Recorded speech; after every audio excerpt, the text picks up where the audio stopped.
Which digital marketing technique is the best? In my opinion, the best digital marketing technique is a really well done competitive analysis.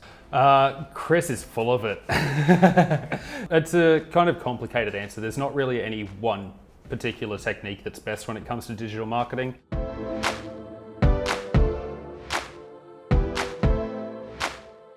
Ideally, it's all going to be a holistic solution where you're utilizing paid search, social media, search engine optimization, video, all holistically to improve your overall web presence and create a better user experience when people come to your website.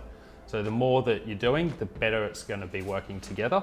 And ideally, that's going to give you the best results out of it. So there's no one technique that works the best. They all have to work together hand in hand. In my opinion, the best digital marketing technique is a really well done competitive analysis. I think a good competitive analysis is going to show you the inner workings of what's already doing well on Google. So if you can emulate those same strategies, those same techniques that your competition are using, if you build on them and improve them, you're going to rank higher than them. Check out what keywords you want to rank for, build long form content, and do video. Video is the future. Video is the future.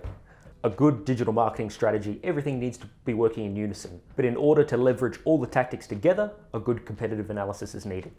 In short, none of them and all of them. The reason I say this is every business has a different goal and a different way to achieve that goal. Some businesses can afford to put a lot more money into their marketing budget, which means we can explore a lot of different avenues. But for the smaller budgets, we really need to look at what is the best for that particular industry and what they're trying to achieve as well. So the best technique is the one that's right for your business. Depends on what is best for your business, and realistically, they work great together. So for example, you can have an awesome technique for Facebook, however, most of the time, unless you've got a good website, it's not going to really work out because most of the time you're sending them to your website. Same with Google Ads. So they integrate with each other. When you think about it, the technique that you use comes down to your business. For example, a CrossFit place will most likely use Instagram or Facebook, whereas a plumbing business probably won't do as well on Instagram and Facebook, especially Instagram. So think about your business and then think about the techniques.